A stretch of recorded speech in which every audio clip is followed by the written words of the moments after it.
அந்த பசி உள்ளவங்களுக்கு ஆகாரம் கொடுக்குறது. இது நம்ம நிறைய பண்ணுவோம். ஆனா முழு மனசா பண்ணணும். நிறைய ஹார்ட்டட் பர்சன்ஸும் இருக்கிறாங்க. அது பார்த்துட்டு போயினே இருப்பாங்க. அவங்க சீமான்களா இருப்பாங்க. ஆனா ஏழைகளுக்கு இறங்கவே மாட்டாங்க. ஆனா ஏழைகளுக்கு இறங்குறவன் என்ன செய்யறான்? கர்த்தருக்கு கடன் கொடுக்கறானாம். கடன் கொடுக்குறான். கர்த்தருக்கு போய் நம்ம கடன் கொடுக்குறோமா? எப்படி எழுதப்பட்டிருக்குது வேத வாக்கியம் பாருங்களேன். நம்மள எவ்வளவா ஆண்டவர் உயர்த்தி வைக்கிறது. இந்த சிறியர்ல எதை செஞ்சீங்களோ அதை எனக்கு செஞ்சீங்கன்றார். அப்ப நம்ம என்ன செய்யணும்னா, நம்ம கர்த்தர் பைபிள் படிக்கிறது, நான் கர்த்தருக்கு உண்மையா இருந்தேன் வாழறது, அது போதும் நினைக்காம நம்ம கர்த்தருக்கு பிரியமான தேவ அன்போடு ஒருத்தர் தாங்கி இல்லாதவங்களுக்கு உதவி செய்து, இப்ப எல்லாமே விசுவாசிகளை பார்த்தீங்கன்னா 95% எல்லாருமே உதவுறவங்களா தான் இருப்பாங்க. ஒருத்தர் ட்ரெஸ் இல்லைன்னு வந்து கேட்டால் கொடுக்காம இருப்போமா? நம்ம போடாத ட்ரெஸ்ஸுங்க இல்லை வேண்டாம்னு ஒதுக்கி பீரோல வச்சிருப்போம், அதை எடுத்து கொடுப்போம் இல்லையா?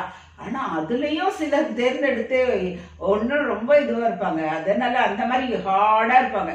எதுவுமே கொடுக்கவே மனசு வராது அவங்களுக்கு. அந்த மாதிரி இருக்கிறவங்களுக்கு இந்த வாக்கு தத்தம் செல்லாது. அதனால நம்ம என்ன செய்யணும்? கர்த்தர் என்ன பிரியப்படுகிறார் அதை செய்யும் பொழுதுதான் நம்மளுடைய வாழ்வு என்ன செய்யும்? நம்மளுடைய வெளிச்சம், அது விடிய கால வெளிச்சத்தை போல எழுப்பி பிரகாசிக்கும். வர வர வர வர பிரகாசிச்சுனே போவோம். சுக வாழ்வு இருக்கும். சுகம் இல்லைன்னா என்ன இருக்கு? கோடி பணம் இருந்து சௌக்கியம் சுகம் இல்லைன்னா வேஸ்ட் தானே. அப்ப கர்த்தர் அண்டி இருக்கும் பொழுதுதான் அந்த சுகம் வரும்.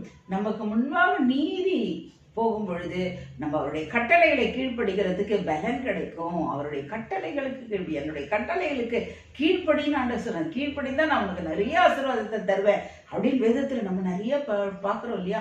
அப்ப அவருடைய நீதியை நிறைவேற்றும்படியா கர்த்தர் பலத்தை கொடுப்பாரு. அவருடைய மகிமை நம்மை மூடிக்கொள்ளும். அவருடைய மகிமை மூடிக்கொண்டாலே எந்த அந்தகார சக்திகளும் நம்மை நெருங்கிறதில்லை. நம்ம கர்த்தருக்குள்ளாக ஜெயம் எடுப்போம். எல்லா பொல்லாத ஆவிகளையும் ஜெயிக்க பலன் கொடுப்பார் ஆண்டவர்.